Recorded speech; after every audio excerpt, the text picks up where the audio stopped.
They say the smallest moments can change the course of your life. A single choice, an innocent gesture, sometimes that's all it takes to unravel everything. For me, it started with a dance. It was supposed to be a simple lesson. Adrian, my stepson, had asked for help preparing for a wedding.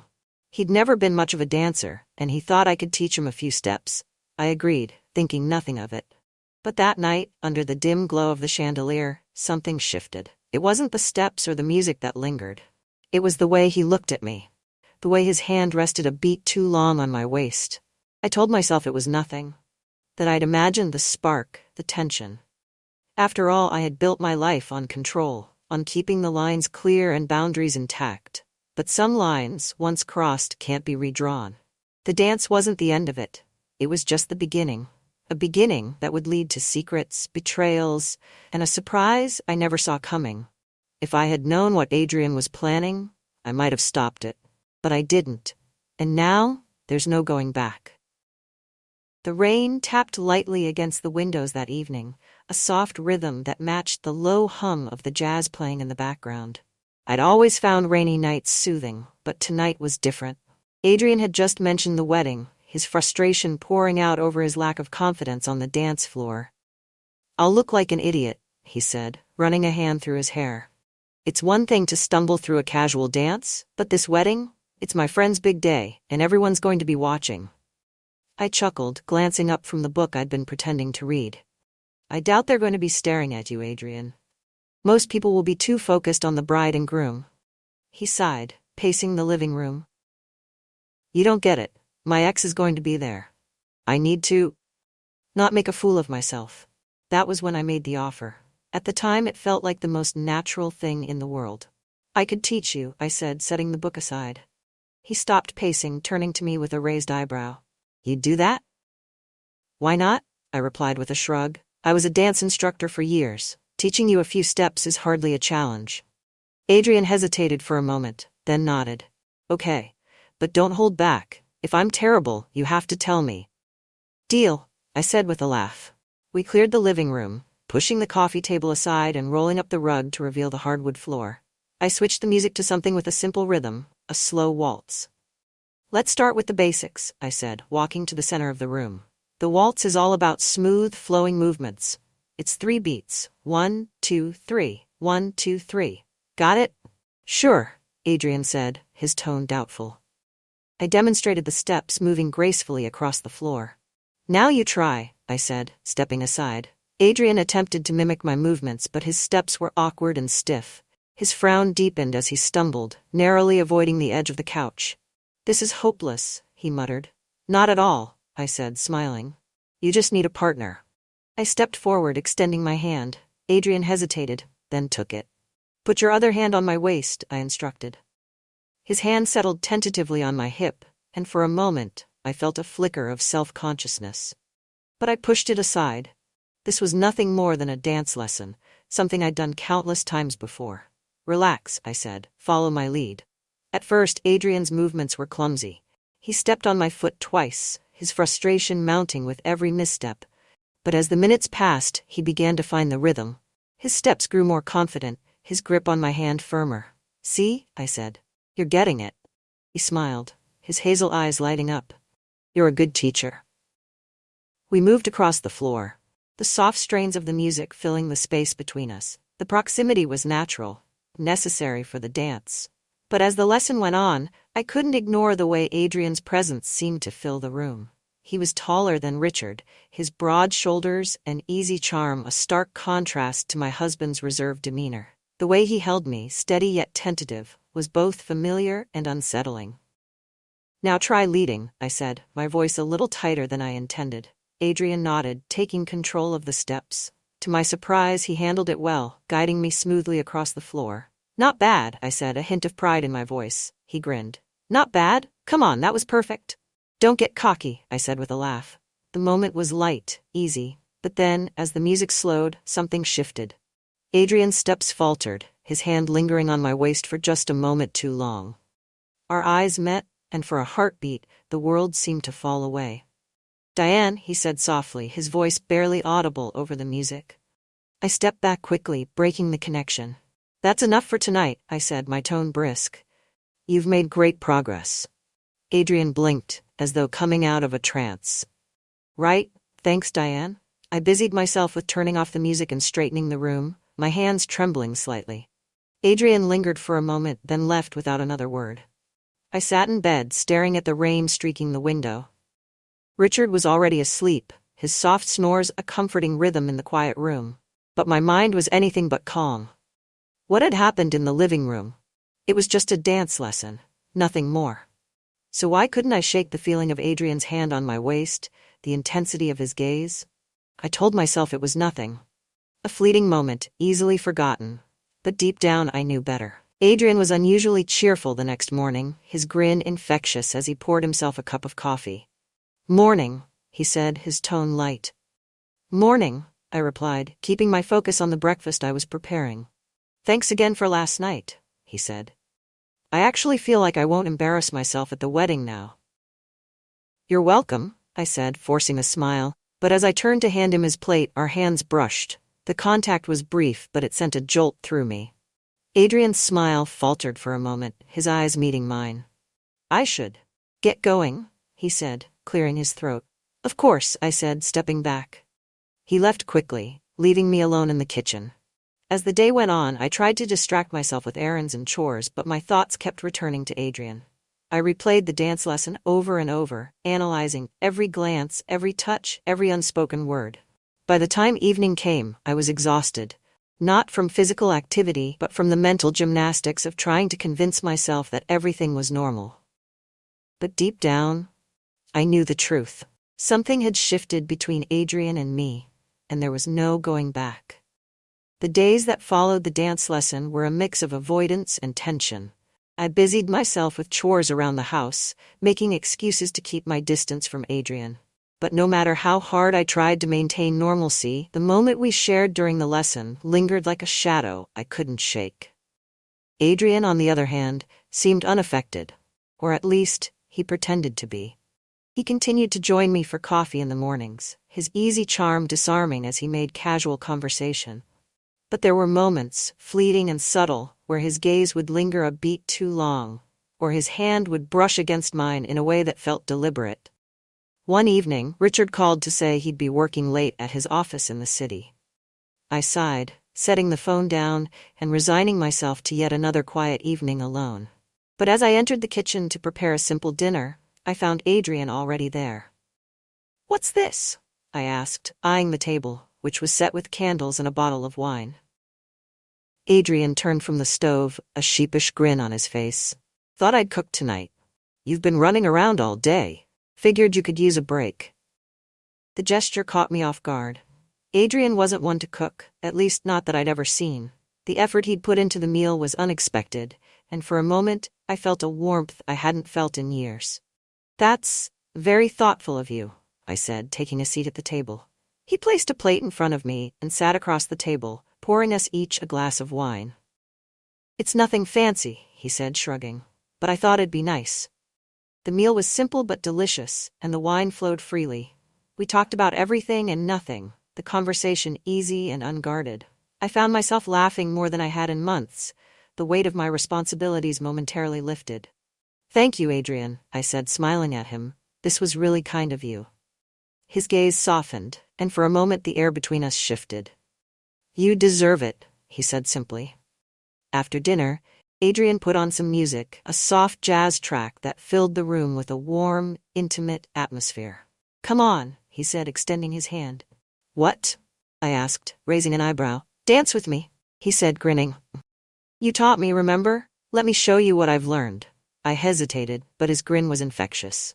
Before I could think better of it, I took his hand, letting him pull me to my feet. The kitchen was small, but Adrian led me with surprising confidence, his movements smooth and assured. I couldn't help but smile as he spun me gently, his hands steady on my waist. "You're a quick learner," I said, laughing softly. "Good teacher," he replied, his voice low. The comment sent a shiver through me, and I felt my smile falter. Adrian's hand tightened slightly on my waist, and when I looked up, his hazel eyes were locked onto mine. "Adrian," I began, but the words caught in my throat. Before I could say more, he leaned in, his lips brushing against mine. The kiss was soft, hesitant, as though he was testing the waters.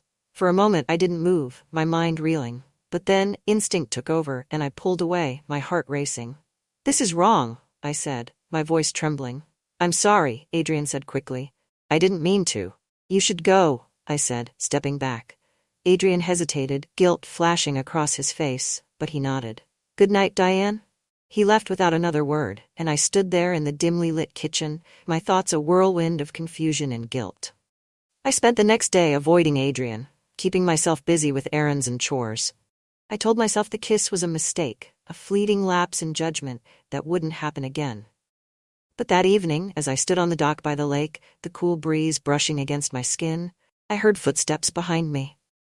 "I'm sorry," Adrian said softly. I didn't turn around, my gaze fixed on the rippling water. "You shouldn't be here." "I can't stop thinking about you," he admitted, his voice raw.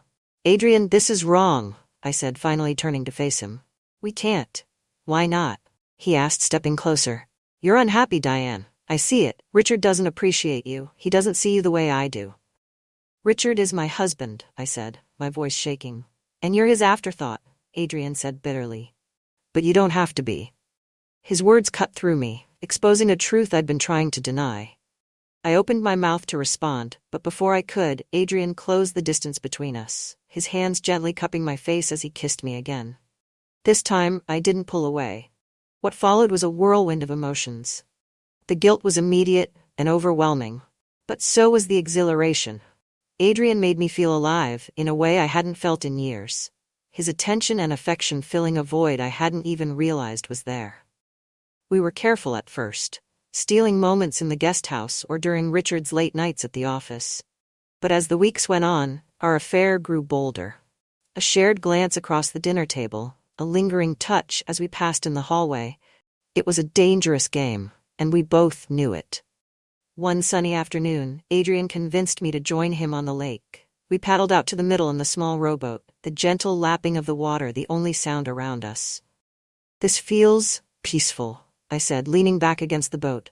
Adrian smiled, his eyes warm. "I like seeing you like this, relaxed, happy." I looked away, guilt gnawing at the edges of my mind. "It's not that simple, Adrian." "It could be," he said, his tone earnest, "if you'd let it." I didn't respond, the weight of his words sinking deep. The affair continued, each stolen moment feeding a dangerous mix of passion and guilt. But as time went on, the cracks began to show. Adrian grew bolder, his touches less discreet, his glances more obvious. I began to worry that Richard would notice, that our carefully constructed facade would come crashing down. And then, one evening, Adrian left a note on my pillow. "Meet me in the guest house tonight. I have a surprise for you." I stared at the note, my heart pounding. The risk was too great, but the pull was stronger. Against my better judgment, I went. The note Adrian left on my pillow was simple, yet it carried an almost magnetic pull. "Meet me in the guest house tonight. I have a surprise for you."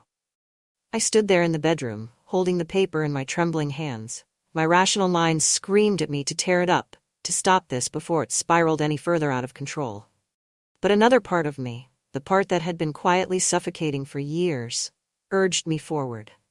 That evening, when Richard settled into his office for one of his marathon reading sessions, I slipped out of the house.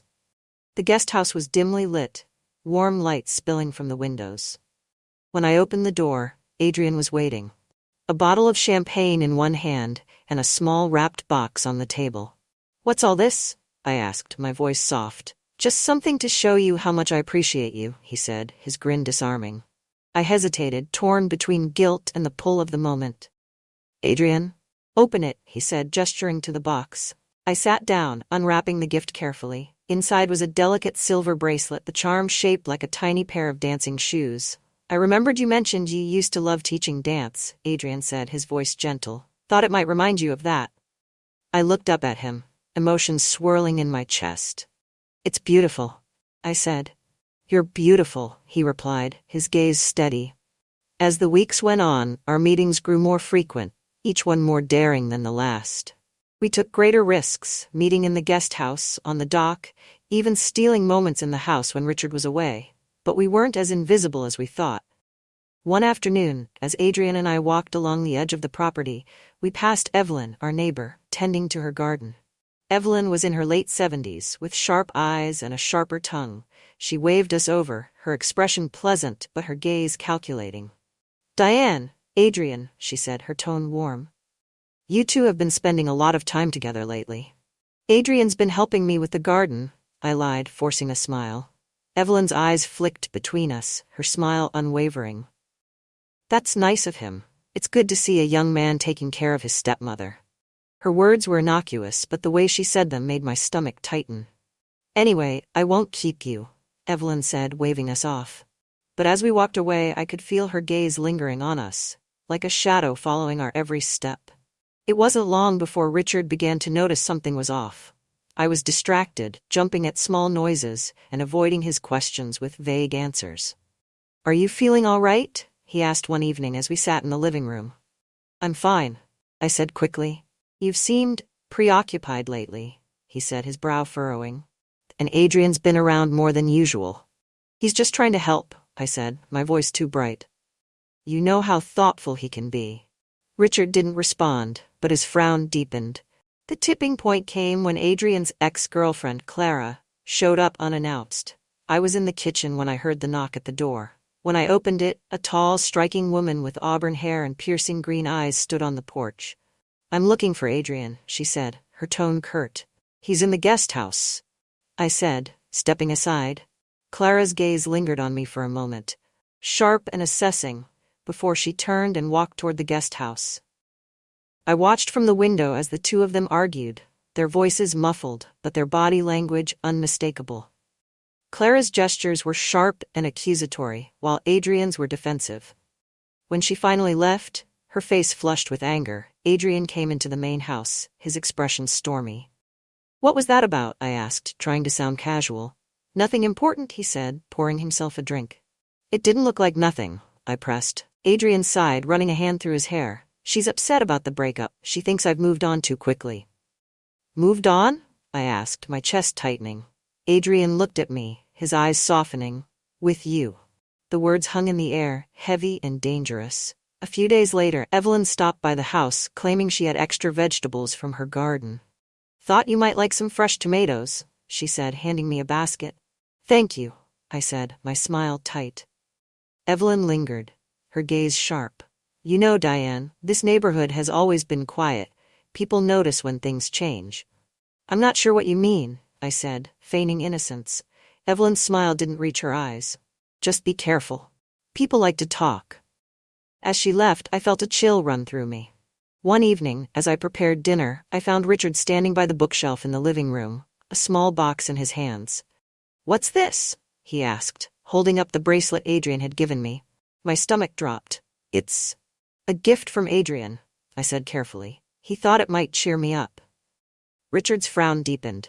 "Since when does Adrian buy you jewelry?" "He's just thoughtful," I said, my voice trembling. Richard didn't respond, but his expression was heavy with suspicion. That night, Adrian and I met in the guest house. I told him about Evelyn's warning and Richard's growing suspicion, my voice shaking as I explained how precarious our situation had become. "We need to stop this," I said, "before it's too late." Adrian's expression darkened. "Stop, Diane, you don't mean that." "I do," I said, my heart breaking as I spoke the words. "This isn't sustainable. We're going to get caught." Adrian stepped closer, his hand brushing against my cheek. "I don't care who knows," he said softly. "I care about you."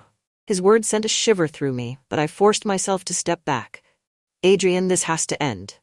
Before he could respond, there was a knock at the door. We froze, our eyes wide as the sound echoed through the room. "Adrian?" Richard's voice called from outside. My heart stopped as I realized the truth. We were out of time. Richard's voice outside the guest house sent a jolt of fear through me. Adrian's face mirrored my panic, his confidence cracking for the first time since this all began. "What do we do?" I whispered, my voice trembling. Adrian's jaw tightened. "Stay calm. Let me handle it." But there was no time to plan.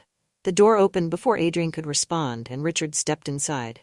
He paused in the doorway, his sharp eyes flicking between us. "Am I interrupting something?" he asked, his voice low and steady. "No," Adrian said quickly, stepping forward. Diane was just helping me reorganize some things in here. Richard's gaze lingered on me, his expression unreadable. Is that right? Yes, I said, forcing a smile. Adrian asked for my opinion on the layout. Richard didn't respond, his silence stretching uncomfortably. Finally, he nodded. I'll see you back in the house, Diane. It wasn't a request. The walk back to the house was agonizing, each step heavy with dread. When we reached the kitchen, Richard closed the door behind us, his movements deliberate. Do you think I'm a fool? He asked, turning to face me. What are you talking about? I asked, feigning ignorance. Don't play dumb, Diane, he snapped. I've seen the way you and Adrian look at each other. I've seen the bracelet, the late nights. Do you think I don't notice? My stomach churned, and I struggled to find the right words. Richard, it's not what you think. Don't lie to me, he shouted, slamming his hand on the counter. How long has this been going on? It hasn't, I said weakly. You're imagining things. Richard's laugh was cold, almost bitter. Imagining things? You've been distant for weeks. You jump every time I come near you. And Adrian, he's been acting like this is his house, not mine. He stepped closer, his voice dropping to a dangerous whisper. Tell me the truth, Diane. Are you having an affair with my son? I opened my mouth, but no words came. The truth hung between us, unspoken, but undeniable. Richard's face twisted with anger and betrayal. Get out, he said through gritted teeth. Go pack a bag and get out of my house. Richard, please. Now, he roared, his voice echoing through the kitchen.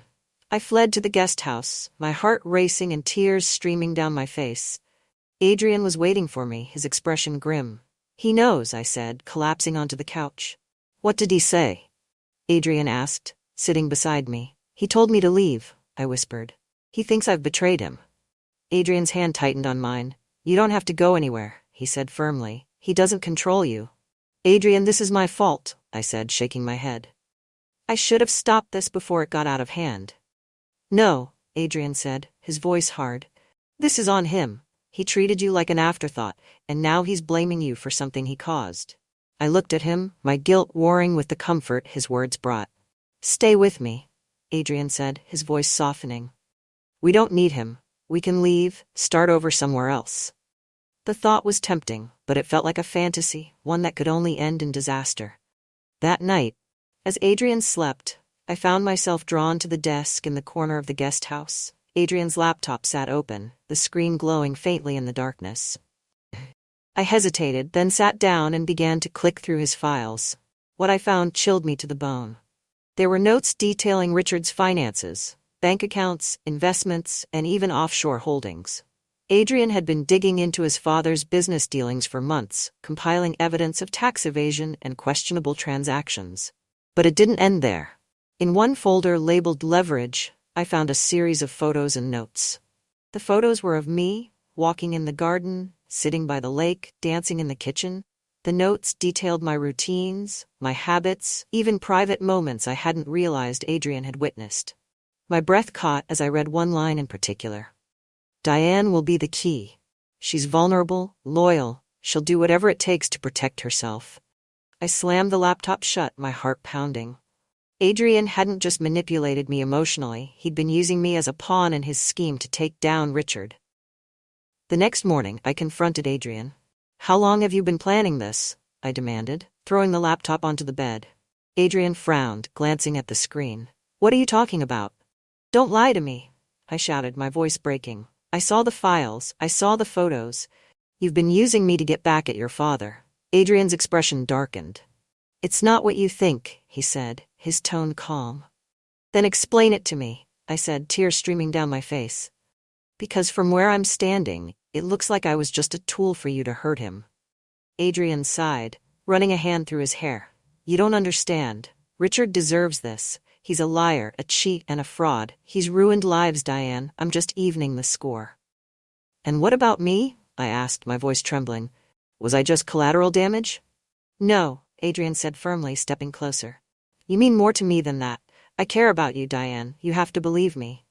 But I didn't. Later that day, Richard confronted me again, his anger replaced by cold calculation. I've been speaking to my lawyer, he said. If you leave now, I won't press charges. Charges? I echoed, my stomach sinking. I know about the money Adrian's been funneling out of my accounts, he said.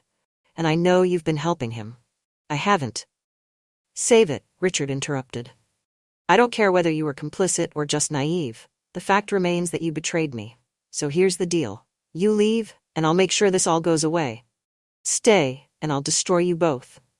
When I told Adrian about Richard's ultimatum, his reaction was immediate and terrifying. We can't let him win, Adrian said, pacing the room. This isn't a game, Adrian, I said. He's serious. So am I, Adrian said, his voice low. If he wants to play dirty, we'll play dirtier. What are you saying? I asked, dread pooling in my stomach. We take him out of the equation, Adrian said simply. My blood ran cold. You can't be serious. Do you think he'll just let this go? Adrian asked, his eyes narrowing. He'll come after us, Diane. We have to act first. I stared at him, the man I thought I knew now a stranger. You're talking about murder, I said, my voice barely a whisper.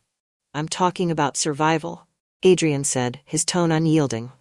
I spent the rest of the night locked in my room, my mind racing. I'd made so many mistakes, but this was a line I couldn't cross. By morning, I knew what I had to do. The morning air was thick with tension, the kind that suffocates before a storm. I hadn't slept a single minute, my thoughts consumed by Adrian's chilling proposition. I stared at the sunlight creeping through the curtains, wishing it could dissolve the weight of everything I'd done, or everything I was about to do. Richard had left the house early, a briefcase in hand and no words spared for me. Adrian, on the other hand, was unusually calm, his demeanor unsettling as he stood in the kitchen making coffee. We need to talk, I said, my voice firm despite the tremor in my chest. Good morning to you too, he said, his lips curling into a small smile as he turned to face me. This isn't a game, Adrian, I said, crossing my arms. We can't do what you're suggesting. I won't let you. His expression darkened, the playful ease draining from his face. Do you think he's going to let us walk away, Diane? Richard doesn't forgive. He destroys people who cross him. Then I'll leave, I said, alone. I'll leave, and you can settle whatever grudge you have against him without dragging me into it. Adrian stepped closer, his voice dropping.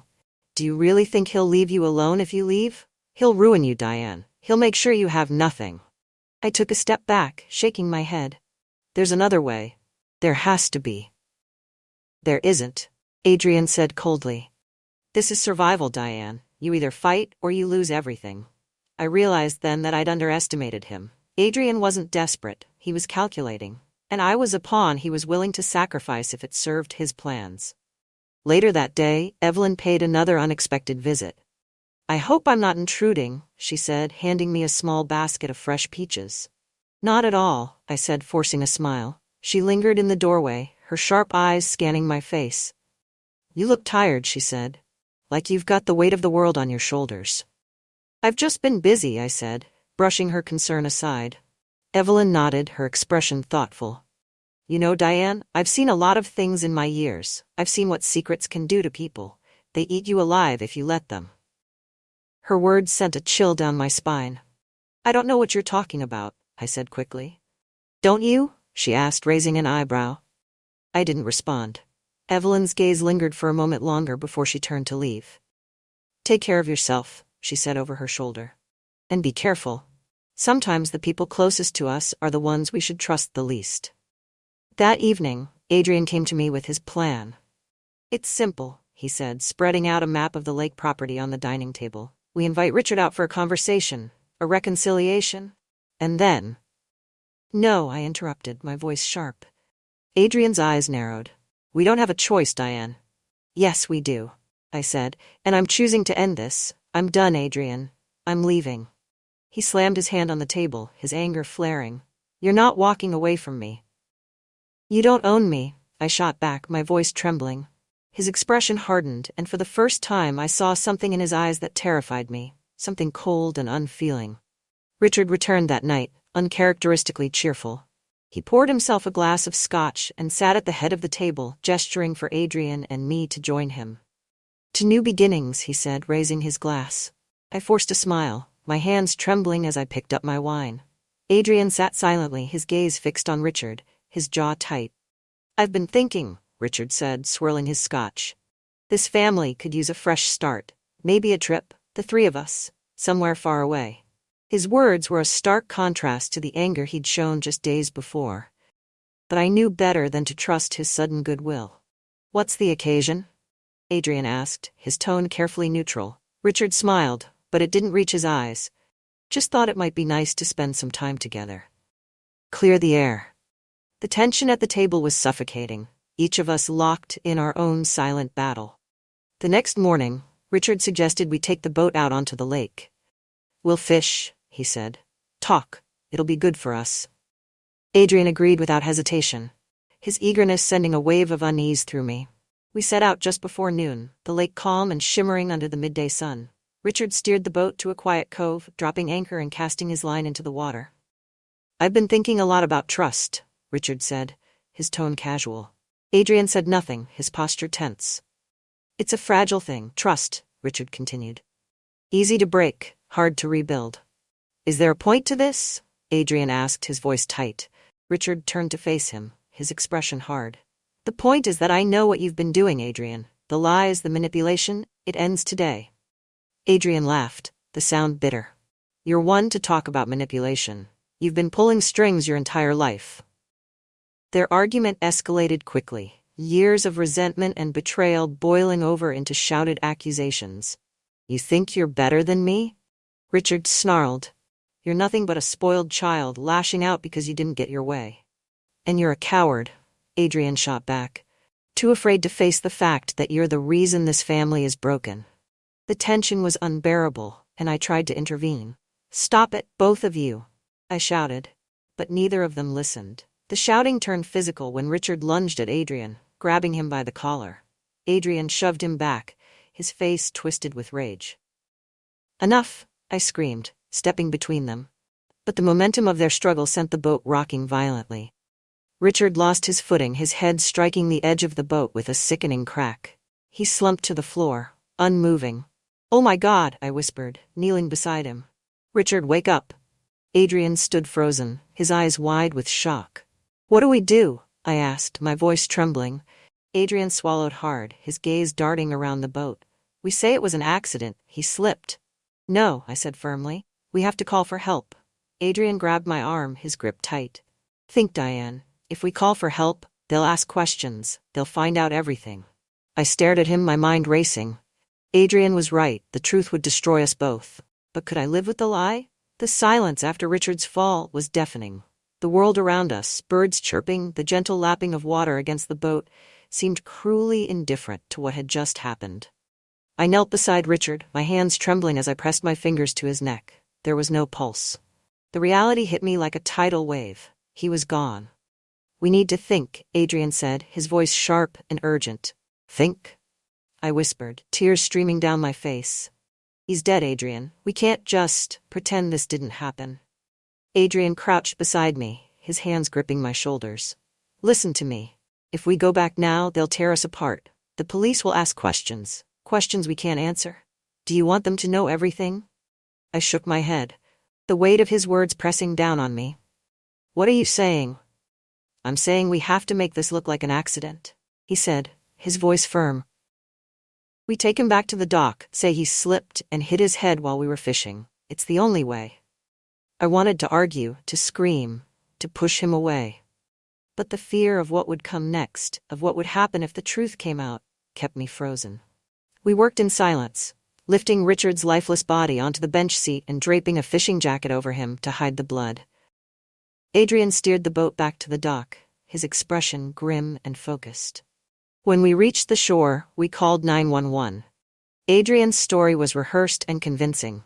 Richard had lost his footing while trying to reel in a fish, hitting his head on the edge of the boat. I nodded along, too numb to speak. The paramedics arrived quickly, but there was nothing they could do. Richard was pronounced dead on the scene, his death ruled an accident. But as the authorities packed up and left, Evelyn stood on her porch, watching us with a knowing look. The days following Richard's death were a blur of condolences and logistics. Friends and family came to pay their respects, their faces a mix of sadness and thinly veiled curiosity. Everyone wanted to know how it happened, what we had seen, if there was anything we could have done. "We've told the story a dozen times," Adrian said one evening, his tone cold. "No one's going to question it." But I wasn't so sure. Evelyn's words from weeks ago echoed in my mind. Sometimes, the people closest to us are the ones we should trust the least. I found myself questioning everything: Adrian's motives, his calm demeanor, even the way he looked at me now, as if we shared a secret too heavy for either of us to carry alone. A week after the funeral, Evelyn came to the house. "I wanted to check on you," she said, her voice soft, but her gaze sharp. "You've been through so much." "Thank you," I said, my smile forced. Evelyn lingered in the doorway, her eyes flicking toward the guest house. "Adrian seems to be taking things well, considering." I froze, unsure how to respond. "People grieve in different ways," Evelyn continued, her tone casual. "But sometimes, Diane, it's worth asking yourself if everyone's grief is as genuine as it seems." Her words sent a chill through me. Was she implying something? Did she know more than she was letting on? That night, I went to the guest house, determined to confront Adrian once and for all. "What are you doing here?" he asked, surprised to see me. "We need to talk," I said, stepping inside and closing the door behind me. Adrian frowned, setting down the drink he was holding. "What's going on?" "I can't do this anymore," I said, my voice trembling. "I can't keep pretending everything's fine." "Diane, calm down," he said, reaching for my arm. "Don't touch me," I snapped, pulling away. "I trusted you, Adrian. I believed you cared about me. But all you've done is use me, for your grudge against Richard, for your schemes, and now he's dead, and I can't." "He was going to ruin us," Adrian interrupted, his voice rising. "He would have exposed everything, Diane. I did what I had to do." "No," I said, shaking my head. "You did what you wanted to do. You manipulated me, and I let you. But this ends now." Adrian's face hardened. "And what are you going to do, Diane? Go to the police? Tell them the truth? You'd go down with me, and you know it." His words cut deep, the reality of my situation sinking in. I had no way out, no way to undo what we had done. The next morning, I found a letter slipped under my door. It was from Evelyn. "Diane, I've seen enough in my life to know when something isn't right. If you need someone to talk to, someone to help, come see me. I'm here for you." Her words were a lifeline, a reminder that I wasn't as alone as Adrian wanted me to believe. That evening, I packed a bag. I didn't know where I was going, but I knew I couldn't stay. Adrian caught me as I was leaving, his expression panicked. "What are you doing?" he demanded. "I'm leaving," I said firmly. "You can't," he said, stepping in front of me. "If you go, everything falls apart." "That's not my problem anymore," I said, pushing past him. "Diane, if you leave, You'll what?" I interrupted, turning to face him. "Expose me? Go ahead. I'd rather face the consequences than stay here and let you destroy me any further." For the first time, Adrian looked uncertain, his confident mask slipping. "I'm done, Adrian," I said, my voice steady. "Goodbye." Months later, I found myself in a small coastal town, far from the lake house and everything that had happened there. I rented a modest apartment and started over, taking a job at a local dance studio. The work was quiet, almost therapeutic, and for the first time in years, I felt like I could breathe again. One day, as I was closing up the studio, I found a letter waiting for me. Diane, you can run, but you can't hide. You'll hear from me soon." It wasn't signed, but I didn't need a name to know who it was from. For a long moment, I stood there, the letter trembling in my hands. Then slowly I tore it in half, letting the pieces fall to the ground. I wasn't going to let Adrian control me anymore. The past would always haunt me, but I was determined to keep moving forward. And for the first time, I believed I could.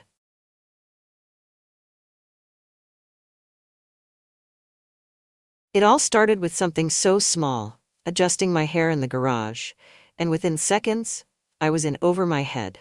That single moment should have been innocent, mundane even, but instead, it opened a door I should have kept firmly locked. Let me introduce myself. My name is Rachel. I'm 45 years old, and on the surface, I have a picture-perfect life. I'm married to Mark, a successful businessman who works long hours, always chasing the next deal. Our home is spacious, our bills are paid, and from the outside looking in, you'd think I had it all. But the truth is, my marriage has been running on autopilot for years. Mark and I married 8 years ago, and when I said I do, I inherited more than a husband. I also gained a stepson, Dylan. Dylan was only 15 at the time, quiet and awkward, like most teenagers. I'll admit, I wasn't sure how to step into the role of a stepmother, so I kept my distance.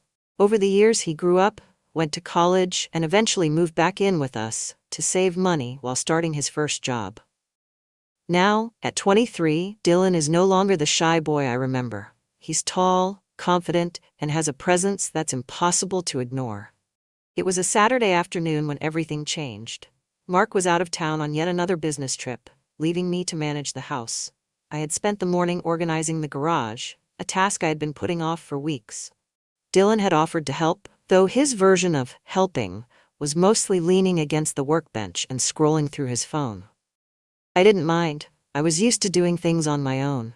Sweat clung to my skin as I stacked boxes and swept up years of accumulated dust. My hair kept falling into my face, so I reached up to tie it back into a loose bun. That's when it happened. The thin strap of my tank top slipped off my shoulder, completely exposing the curve of my collarbone. It wasn't intentional. I wasn't trying to do anything suggestive. But when I glanced up, I saw Dylan watching me, his phone forgotten in his hand. His eyes lingered a moment too long, and I felt a strange heat crawl up my neck. Here. Let me help with that box," he said, breaking the tension as he quickly stepped forward. I nodded, my voice caught in my throat, and let him lift the heavy container I'd been struggling with. But even as we worked side by side, I couldn't shake the look he had given me. It was like something had shifted in the air between us. I told myself it was nothing. Maybe I had imagined it. But as the afternoon went on, I caught him glancing at me again. And again. Each time, the room felt a little smaller, the silence a little heavier. By the time we finished organizing, my pulse was racing for reasons I didn't want to admit. I brushed it off as fatigue, but deep down, I knew better. Something had changed that day in the garage. I didn't know it yet, but this was only the beginning of a line I had no business crossing. That evening, after Dylan and I had finished organizing the garage, I thought I'd be able to put the strange tension behind me. I told myself I was overthinking everything, that Dylan's glances had been meaningless. But as I sat alone in the living room, a glass of wine in hand, I replayed the entire day in my head. It wasn't just the look he gave me when my strap fell, it was the way he moved after that. Subtle things, like standing a little closer than usual or brushing past me as he carried a box, his arm grazing mine. Even now, hours later, I could still feel the warmth of those fleeting touches. I tried to shake it off. It was ridiculous, really. He was my stepson. I shouldn't be entertaining these thoughts. But the truth was, it wasn't just him.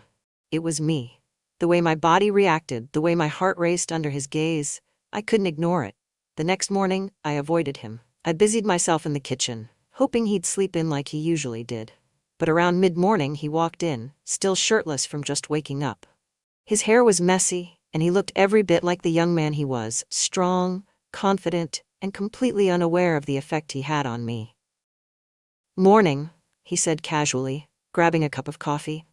"Morning," I replied, keeping my eyes firmly on the cutting board in front of me. I was chopping vegetables for a salad, but my hands trembled slightly. He leaned against the counter, sipping his coffee. "You okay? You've been kind of quiet since yesterday." I froze for a moment, then forced a laugh. "Just tired." "That garage was a mess," he chuckled, the sound low and easy. "Yeah, but it was worth it. You're pretty strong for someone your size, you know." I glanced at him, surprised by the compliment. His eyes met mine, and for a split second I saw it again, that same look from yesterday. The tension was back, heavy and undeniable. I turned away quickly, pretending to focus on the vegetables. "Well, someone had to do it," I said lightly. For the next few days, I avoided being alone with him as much as possible. But it didn't matter. He was always around, always watching me with those eyes that seemed to see right through me. I tried to act normal, to be the stepmother I was supposed to be. But every time he walked into the room, my resolve crumbled just a little more. Then it happened again. It was a Wednesday afternoon, and Mark was still out of town. I had just come home from a morning yoga class, still in my leggings and tank top. The garage door was open, and Dylan was working on his car, a sleek black Mustang he'd been restoring for months. "Need any help?" I called out, forcing a casual tone. He looked up, wiping his hands on a rag. "Sure, if you don't mind holding this for a second." I stepped into the garage, and he handed me a wrench, guiding my hand to a bolt on the engine. His fingers brushed mine, and I felt a jolt of electricity. "Just keep it steady," he said, his voice low. I nodded, my throat suddenly dry. The garage was warm, the summer heat seeping in through the open door. But it wasn't just the temperature making my skin prickle. I could feel him behind me, close enough that I could smell the faint scent of motor oil and sweat.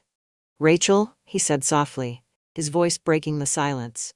I turned to look at him, and the moment our eyes met, I knew there was no going back. He reached out, his hand brushing against my arm, and my breath caught in my throat.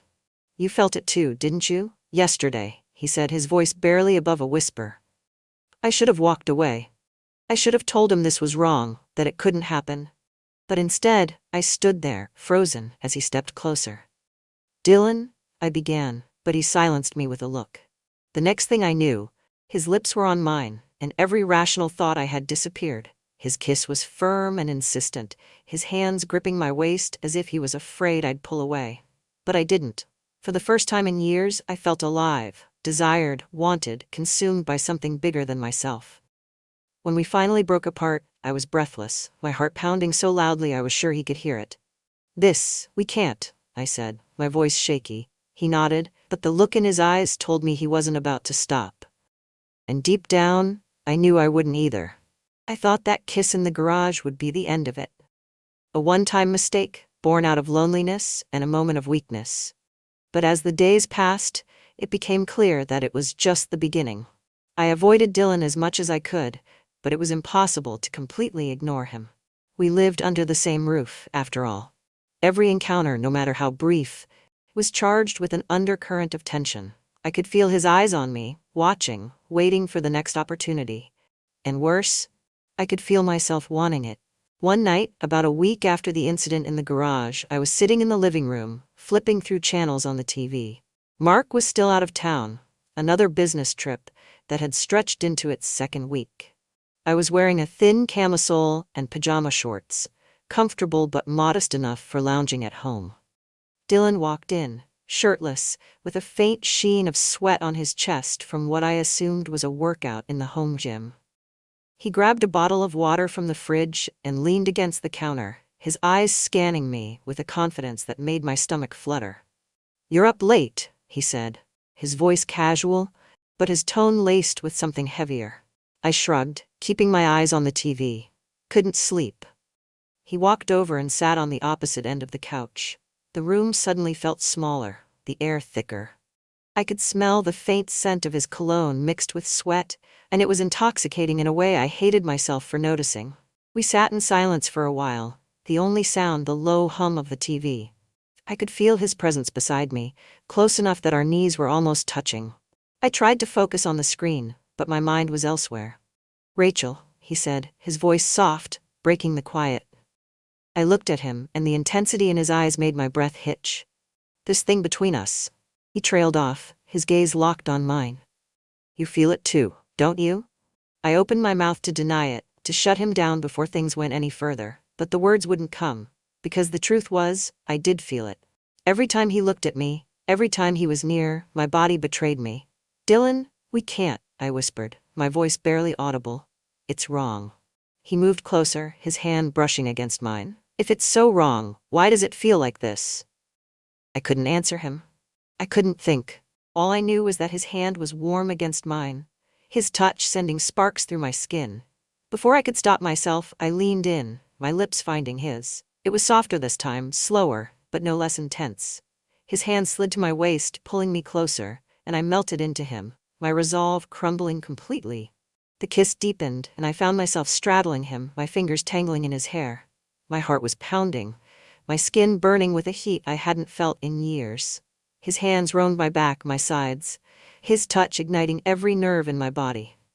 We didn't stop until a noise from outside startled us, a car door slamming somewhere down the street.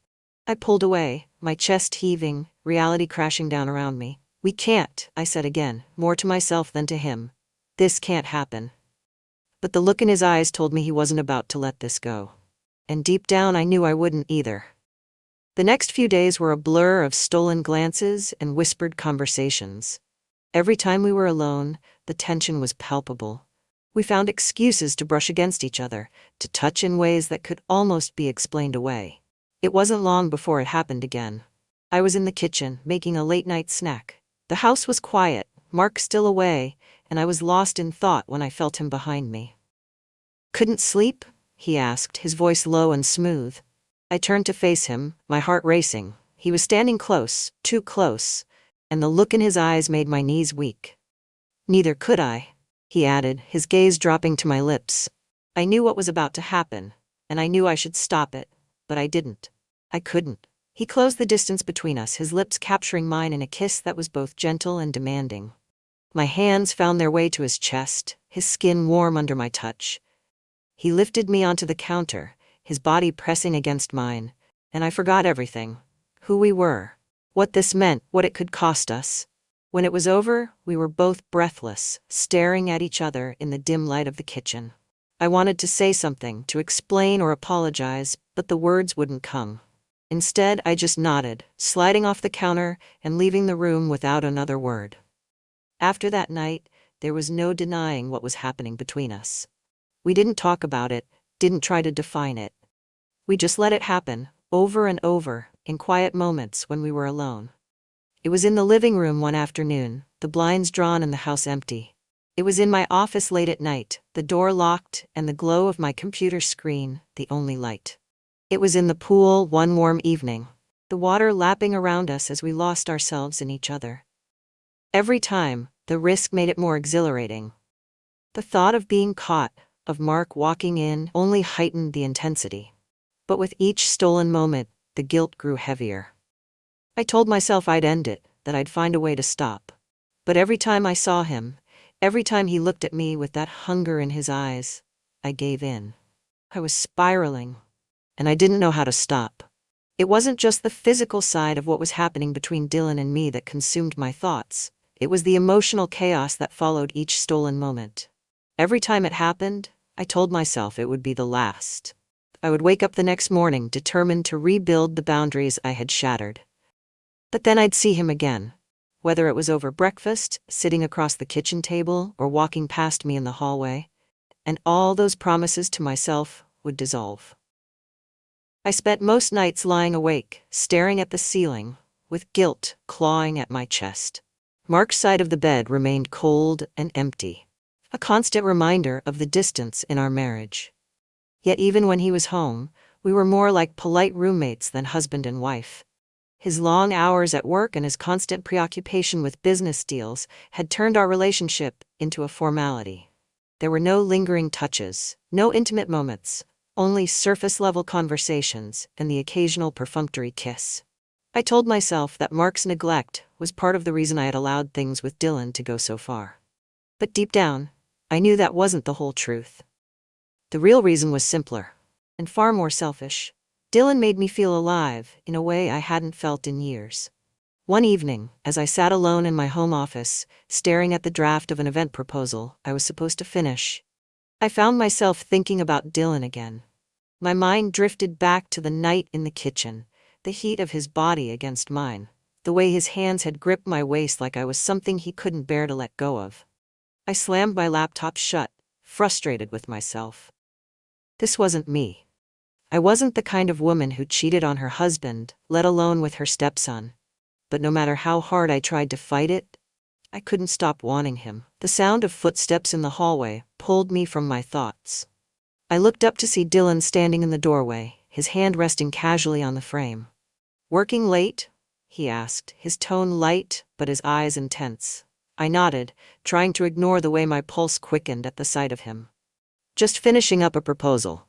He stepped into the room, closing the door behind him. My heart raced as he walked over to my desk, leaning against the edge. "You've been avoiding me," he said, his voice low. "I haven't."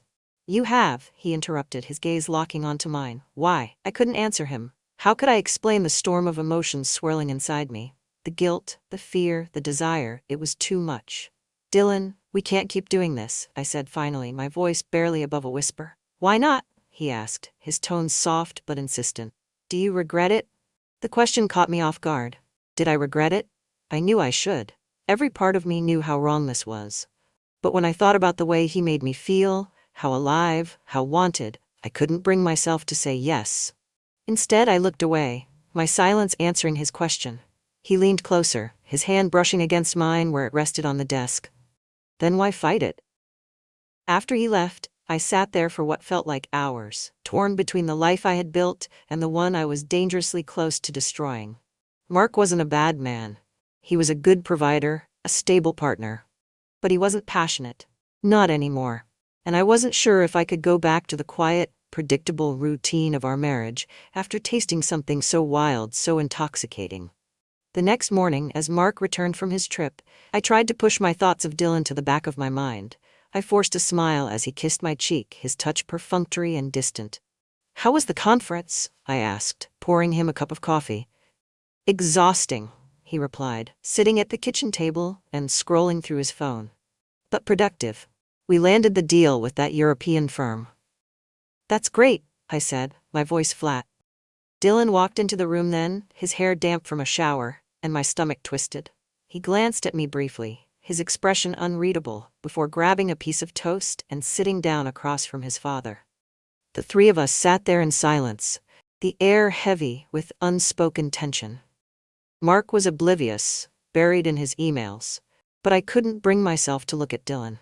Over the next few days, I tried to distance myself from Dylan, throwing myself into work and avoiding him whenever I could. But it didn't matter how much space I tried to put between us. The connection was still there, simmering beneath the surface, waiting for the right moment to reignite. And it did, in the most unexpected way. It was late one evening, and Mark had gone to bed early, complaining of a headache. I was sitting in the living room, nursing a glass of wine, when Dylan walked in. He didn't say anything, just sat down on the couch beside me. For a while, we just sat there in silence, the only sound the faint hum of the refrigerator in the kitchen. But then he reached out, his fingers brushing against mine where they rested on the arm of the couch. I didn't pull away. "Rachel," he said softly, his voice breaking the quiet.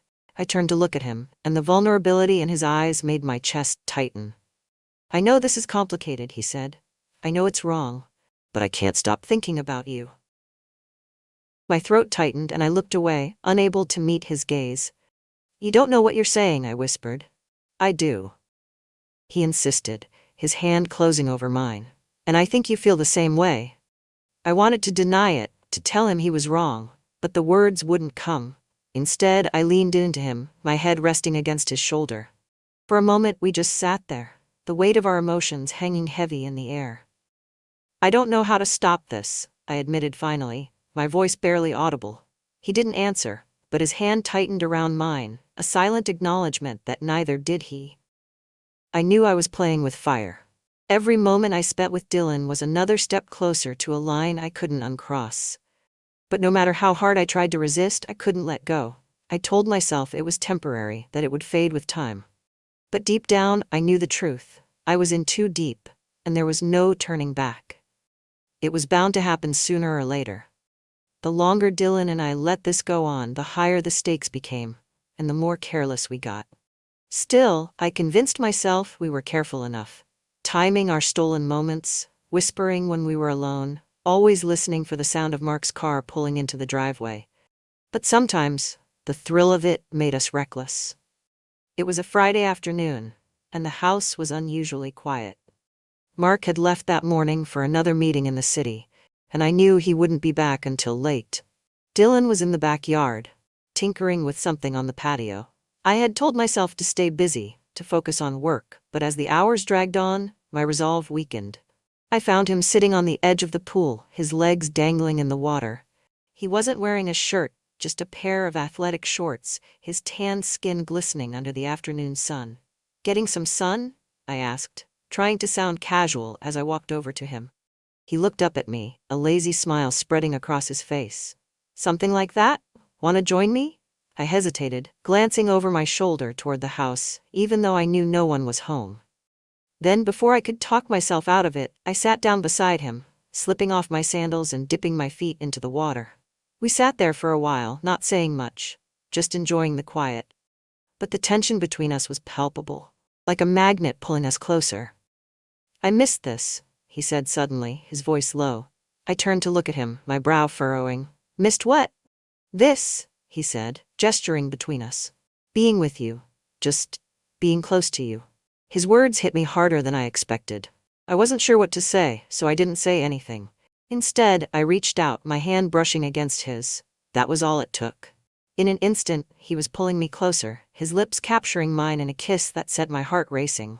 I didn't resist. I couldn't. His hand slid around my waist, pulling me onto his lap, and I felt the cool water splashing against my legs as we lost ourselves in each other. It wasn't until I heard the unmistakable sound of a car pulling into the driveway that reality came crashing down. "Mark," I gasped, scrambling to pull away from Dylan. He froze for a moment, his eyes wide with panic, before quickly helping me to my feet. We both ran inside, dripping wet, and I could hear Mark's footsteps on the gravel as he approached the front door. I darted into the laundry room, grabbing a towel and wrapping it around myself just as the door opened. Dylan followed me in, his face still flushed, but he quickly grabbed a t-shirt off the counter and slipped it on. "Hey, I'm home," Mark called from the foyer. "Hi, honey," I replied, forcing my voice to sound calm as I stepped into the hallway. "You're back early." "Yeah, the meeting finished sooner than expected," he said, setting his briefcase down. His eyes scanned me briefly, lingering on the damp towel wrapped around me. "You were swimming?" "Just cooling off," I said with a shrug, my heart pounding so hard I was sure he could hear it. He nodded, seemingly satisfied with my answer, and turned to Dylan, who had appeared behind me. "And you? Looks like you got some sun." "Yeah," Dylan said, his voice steady despite the tension in the air. "I was just out by the pool." Mark didn't seem to notice anything out of the ordinary. He walked into the kitchen, opening the fridge and pulling out a beer. I exchanged a quick glance with Dylan, and for a moment, I thought we were in the clear. But then Mark turned back to me, his brow furrowing slightly. "You okay? You seem a little off." "I'm fine," I said quickly, giving him a tight smile. "Just tired, I guess." He didn't press further, but I could feel his eyes on me as I walked past him into the living room.